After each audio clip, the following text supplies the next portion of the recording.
Hello all, I hope you are doing great. As everyone was waiting for the final announcement related to CMA Foundation examination, which is going to be in July 2023. So now the dates have been released. The date is 2nd July 2023.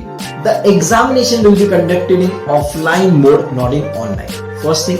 Second thing, the due date for the examination form is 2nd July 2023. Third thing, what is the exam form fee? The exam form fee is 1200 rupees for each student. Most important thing, all 4 papers will be taken for 50 questions each paper, 100 marks each paper. So total will be 200 questions and marks will be 400. Most important, no negative marking. So go for all 400 marks. No need to worry at all. Means you have to appear for all 200 questions.